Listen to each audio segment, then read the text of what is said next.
کیا آپ جانتے ہیں کہ آج سے 1000 سال پہلے جب یورپ تاریکی میں ڈوبا ہوا تھا، مسلمان دنیا علم، سائنس اور ترقی کی روشنی سے جگمگا رہی تھی؟ یہ تھا سنہری دور اسلام، ایک ایسا وقت جب سائنس، طب، فنون اور فلسفہ عروج پر تھے۔ مسلمان علماء نے دنیا کے پہلے جدید ہسپتال قائم کیے، الجبرا ایجاد کی، قدیم یونانی علم کو محفوظ کیا اور ستاروں کا نقشہ حیرت انگیز درستگی کے ساتھ تیار کیا۔ بغداد، قاہرہ اور قرطبہ جیسے شہروں میں کتب خانوں میں ہزاروں کتابیں موجود تھیں، اور علم حاصل کرنا ایک مقدس فریضہ سمجھا جاتا تھا۔ یہ وہ وقت تھا جب عالم ہیرو سمجھے جاتے تھے اور علم سب سے بڑی طاقت تھی۔ یہ سفر 8ویں صدی میں عباسی خلافت کے عروج کے ساتھ شروع ہوا۔ بغداد کا عروج۔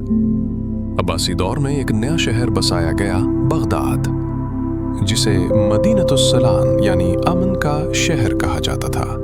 یہ صرف حکومتی مرکز نہیں تھا، بلکہ دنیا کا علمی دارالحکومت بن گیا۔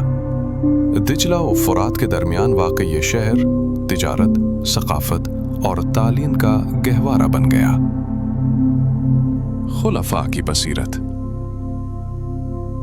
اس علمی تحریک کی قیادت کی خلیفہ ہارون الرشید نے، ایک ایسا حکمران جسے شاعری، علم و فن سے گہری محبت تھی۔ ان کے دربار میں دنیا بھر کے علماء، اطباء اور فلسفیہ موجود ہوتے تھے، لیکن ان کے بیٹے خلیفہ المامون نے اس ویژن کو نئی بلندیوں تک پہنچایا۔ انہوں نے مانا کہ علم صرف مسلمانوں کی میراث نہیں، بلکہ ہر قوم، ہر زبان سے آ سکتا ہے۔ اسی سوچ نے جنم دیا ایک عظیم ادارے کو، بیت الحکمہ، علم کا مرکز۔ المامون نے بغداد میں قائم کیا بیت الحکمہ، علم و حکمت کا گھر۔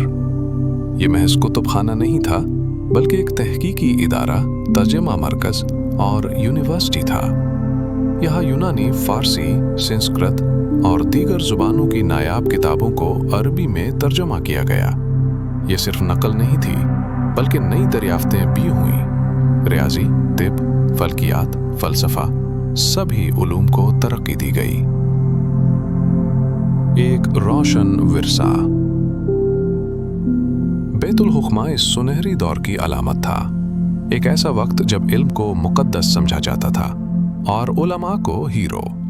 یہی وہ دور ہے جس نے الخوارزمی، ابن سینا، الفارابی جیسے عظیم دماغوں کو پیدا کیا، جن کی تحقیق نے بعد میں یورپ کے نہضت ثانیہ، رینیسانس کو جنم دیا۔ یہ دور ہمیں سکھاتا ہے کہ اگر قومیں علم، تحقیق اور برداشت کو اپنائیں تو ایسی روشنی پیدا کر سکتی ہیں جو صدیوں تک دنیا کو روشن کرے۔